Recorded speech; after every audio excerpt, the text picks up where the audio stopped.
Hey there, Morbid Maniacs! It's time for another spooky video, a part of Vlogtober. And for tonight's spooky video, I'm going to be talking about the famous Stanley Hotel. The hotel, which is located in Estes Park, Colorado, was built and completed in 1909 as a grand summer resort by Freeland Oscar Stanley. Stanley, along with his twin brother Francis Edgar, were both entrepreneurs and inventors from a very young age. They sold maple syrup, made violins, ran a company specializing in photographic dry plates, which they sold to Kodak, and designed the Stanley Steamer automobile. In 1903, however, Stanley grew ill with tuberculosis, and the doctors recommended that he spent some time in the Rocky Mountain air of Colorado. Stanley and his wife Flora went to Denver and later to Estes Park to spend their summer. During that summer, his health recovered, and he vowed that he would make a visit to Estes Park every single year for the summer. In 1905, Stanley built and moved into his own property in Estes Park, which was a 4-bedroom house. But the couple decided that after a few years that they wanted their own place to accommodate their friends and also to impress. So they built the Stanley Hotel. The Stanley Hotel served as an elite 420-room retreat, and it featured the latest technologies, including a hydraulic elevator, electric and gas heating, running water, steam laundry, telephones in every guest room, and of course Stanley Mountain wagons, which would take guests to and from the local train station. The only thing that the Stanley Hotel did not have at the time was heat, meaning that they would only open as a seasonal retreat and would close in the wintertime. To entertain their guests, they built a concert hall where Stanley's wife Flora would play the piano. The very first hotel which was ever in Estes Park was the Estes Park Hotel, which was built in 1877 by Wyndham Thomas Wyndham Quinn. I hope I said that right. Also known as Lord Dunraven. He enjoyed hunting in this area and bought a large portion of land to do just that. And because of this reason, he became very disliked by the locals there. It wasn't until 1908 when Lord Dunraven would sell this property to Stanley, where Stanley would later build the Stanley Hotel. The Estes Park Hotel was destroyed in a fire in 1911. The Stanley Hotel was a place for very many wealthy and famous people during its time, including Margaret Brown, the unsinkable Molly Brown from Titanic, composer John Philip Sausha, I don't know how to say his name, and Theodore Roosevelt. The Stanleys tried to keep their guests entertained with very many different summer activities, such as horseback riding, concerts, picnics, and bowling. The building and the development of the hotel became a very popular place for wealthy people to holiday, and it also had a very good impact on Estes Park itself. Stanley helped establish the first bank, funded the paving of roads, funded local schools, gifted vast tracts of land to the town, and helped a name which I'm not going to be able to pronounce on his quest to establish the Rocky Mountain National Park. The park was founded in 1915, and Estes Park was incorporated in 1917. Stanley made a huge profit off of this hotel, and in his older years ended up selling it. Him and his wife would continue to spend their summers in Estes Park at their private residence. But without Stanley's fortune, the hotel was not doing very great and was starting to go downhill. It was not until the famous horror novel author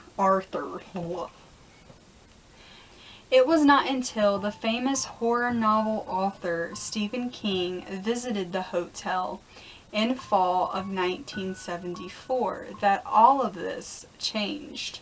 Stephen King and his wife Tabitha stayed overnight at this hotel due to bad weather. When they checked in, they realized that this was the last day of the season and that the hotel will be closing the following day, meaning that there were limited staff and they were the only guests there at the time. Nevertheless, they checked into room 217, which was the presidential suite. They had a very eerie and haunting experience that night. Stephen King had a nightmare in which he saw his young son being chased down the hotel's long, empty halls by a possessed fire hose. He woke up drenched in sweat and stepped out on the balcony to have a cigarette. He then began writing his third novel and first bestseller, The Shining, which was published in 1977. This was the hotel that started it all. Then Stanley Kubrick, which hopefully I'm saying his name right, would later go on to film a movie based on the novel, and that was published in 1980. So some differences in the movie and real life is that the Stanley Hotel is not the hotel which they filmed at in the movie. The hedge maze, which you see in the movie, does not actually exist at the actual hotel. And the room number was changed to room 237. After the movie was released, the hotel became a popular place for tourists. And The Shining is known to be one of the most scariest films ever created.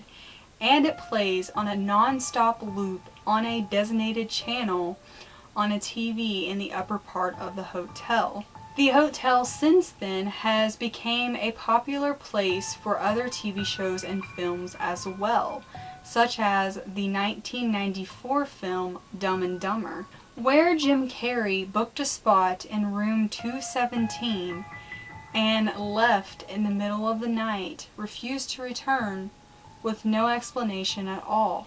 Today, the hotel is a beautifully restored retreat for holidays, and it's known to be one of the most haunted hotels in the country. The hotel is also listed on the National Register of Historic Places and is a member of Historic Hotels of America. Since his death in 1940, Mr. Stanley himself is known to haunt the hotel.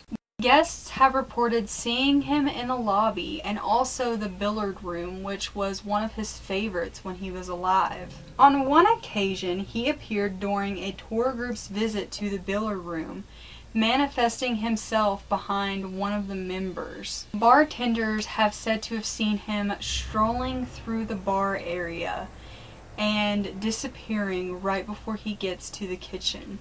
Flora Stanley is also known to haunt the hotel, phantomly playing the piano. Employees and guests have reported hearing phantom music, and when they peek their head into the concert hall, they will see keys on the piano moving by themselves.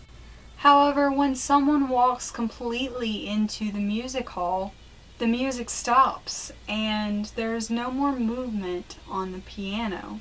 Also haunting this concert hall is a ghost by the name of Paul. When the hotel was in its prime, Paul had the duty of enforcing the 11 o'clock curfew. Guests and workers often hear a voice saying, "Get out," late at night. A construction worker had apparently felt Paul nudge him on the shoulder one night as he was sanding the floors.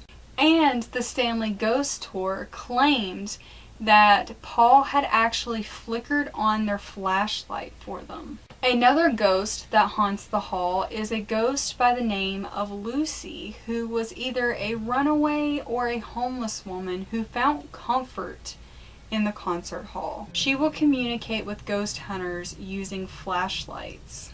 In the 1920s, a gas leak, which led to an explosion, destroyed the upper floor, the dining hall, and nearly killed a chambermaid by the name of Elizabeth Wilson. She fell through the floor, breaking her ankles, and it caused her other injuries as well. She recovered and returned to the hotel, where she continued her job there until she passed away at the age of 90 years old. Now, it's said that there are still pieces of the drywall and carpet in room 217 which were there during the explosion. Since her death, visitors of the hotel have claimed to see a chambermaid which hovers and is able to walk through doors. She is also known to pick on unmarried couples and single men in the hotel. It's said that any unmarried couple which shares a bed in this hotel will feel an unseen force wedging them apart. And single men have reported waking up to all of their bags being packed and left outside their hotel room door. There are several rooms in the Stanley Hotel which are hotspots for paranormal activity. In room 407, Lord Dunraven has been reported to stand in the corner of the room next to the bathroom. During one encounter, witnesses claimed that the lights were turning on and off by themselves. When the light went off, they told the ghost that they knew it was there and that they were only staying 2 nights and to please turn the light back on. The light came back on. However, when the lights were turned off and these witnesses were sleeping, they claimed to have heard non-stop noises constantly going from the nearby elevators, which at this point were not in use. Other times, a ghostly face has been seen peering out the windows of rooms 407, even when no one has been booked in that room. Room 418 is said to be haunted by children's spirits. Visitors have reported hearing strange noises and also seeing impressions on the bed when no one was there. When guests stay in the room, they claim to hear children laughing and playing in the hallway late at night. One couple even checked out of the hotel early one morning, claiming that the children which were in the hallway kept them awake all night. But there were no children booked in the hotel at this time. There's also a famous closet which will shut all on its own. Tour guides also tell the story of the ghost of a small child which visitors and employees have seen in various rooms of the hotel.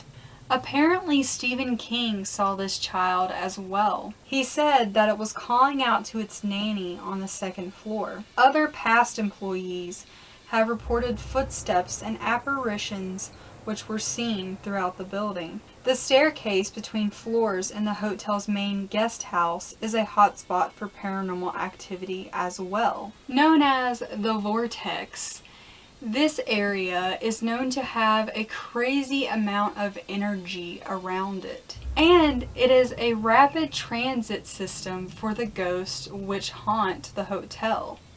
In room 428, guests have reported hearing footsteps and furniture moving around. But due to the slope and the angle of the room, it is nearly impossible for this to happen. There is also a friendly cowboy spirit which has been seen sitting at the corner of the bed. The hotel also has an underground cave system which you can see if you book a ghost tour. Workers would move around through the caves in the early days. While some spots are more active than others, guests have reported seeing shadowy figures, lights flickering on and off by themselves, eerie laughter, and items moving on their own in almost every room in the hotel. The property has been investigated by many different paranormal investigators such as the Ghost Adventures crew as well as the ghost hunters. Some believe that the paranormal activity which is in the hotel is due to the minerals and rocks which are beneath it. And there have been many photos which were taken inside of the hotel which seem to show ghostly apparitions. Overnight visitors who are looking for a thrill can purchase the Ghost Adventure package, and they will be assigned a room on the 4th floor. They will be given a pocket-sized electromagnetic field reader and other ghost gear, as well as a mug that reads Red Rum, which is murder spelt backwards and was made famous by the movie. Ghost tours are available in the hotel as well. If you wish to book a stay at the Stanley Hotel, prices range from $200 to $750, and the haunted rooms are said to be the most costly. There you guys go. That was the whole story on the Stanley Hotel. What do you guys think? I think it's really interesting. After I did research on the actual Stanley Hotel, I noticed that there were a lot of similarities to The Shining and the actual history itself. So I thought that that was really cool, and The Shining is one of my favorite horror movies. How could it not be? It's like one of the best. I would love to go and visit the Stanley Hotel one day. That would be awesome. But yeah, would you guys ever visit this hotel? And I hope you guys enjoyed this video. If you did, please give me a big old thumbs up. Subscribe to my channel if you have not already and become Morbid Maniac. Also, if you are new to my channel, hello, my name is Melanie and I upload creepy content all throughout the year. But for the month of October, I will be uploading 31 exact creepy videos just for your entertainment. So be sure to stick around so you don't miss any of that. I did make an OnlyFans account, so if you are interested in seeing any of my sexier content, be sure to go subscribe for a small price. And I will see you guys in the next video.